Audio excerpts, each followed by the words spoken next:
మెదక్లోని sub జైల్లో ఉన్న BJP నాయకులకు ములాఖతయ్యారు. పలువురు న్యాయమూర్తులు ఎంపీ రఘునందన్ రావును సన్మానించారు.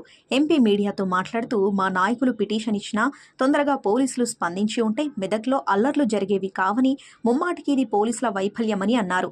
న్యాయ వ్యవస్థపై మాకు పూర్తి విశ్వాసం ఉందని తెలిపారు. ఈ నెల 21వ తేదీకి వాయిదా వేశారని తెలియజేశారు. కార్యకర్తలకు కష్టమొస్తే అక్కడ రఘునందన్ రావు ఎల్లప్పుడూ ఉంటారని అన్నారు. అంతా మంచి జరగాలని కోరుకుంటున్నానని అన్నారు. ఎంపీలకు సన్మానం ఉన్న కార్యకర్తలంటే ఎక్కువ సన్మానాలు కాదని, అందుకే ఇక్కడికి వచ్చానని పేర్కొన్నారు. ఘర్షణలో పోలీసుల వైఫల్యాలని స్టిచ్ ఇన్ టైం సేవ్స్ 9 అని చెప్తారు.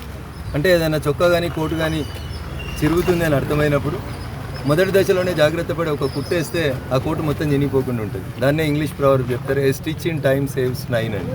ఉదయం 11:30కు పోయి కంప్లైంట్ ఇచ్చినప్పుడు పోలీసులు నిర్ణీత సమయంలో నిర్ణీత విధంగా స్పందించి ఉంటే మెదక్లో ఉన్నటువంటి ప్రశాంత వాతావరణం చెడిపోయేది కాదు. ఇక్కడ ఎవరికి కూడా ఉద్దేశం లేదు, ఎవరు కూడా ఉద్దేశపూర్వకంగా ఎట్లాంటి హింసకు పాల్పడలేదు అనేటువంటి అంశాలని గౌరవ కోర్టు పెద్దల దృష్టికి తీసుకురావడం జరిగింది. మా ఇరుపక్షాల వాదనలు విన్న తర్వాత పిటిషన్ 21వ తారీఖు వాయిదా వేసినారు.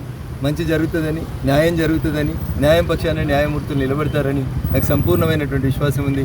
Hope for the best and see you on 21st. కార్యకర్తలకు కష్టం వస్తే బరాబర్ వస్తామని చెప్పినాం, వస్తాం. నాకు తెలిసినటువంటి అన్ని వృత్తులలో కార్యకర్తల కోసం పనిచేస్తాం. మా పార్టీ బలమే కార్యకర్తల బలం.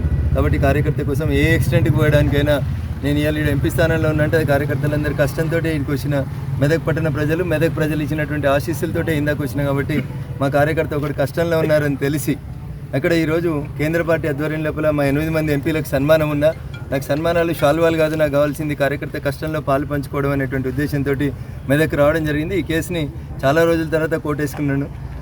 మంచి జరగాలని, జరుగుతుందని ఆశాభావాన్ని వ్యక్తం చేస్తాను. Thank you. Hi everybody, this is Kiriti Damaraju. Like, share and subscribe to Saira TV.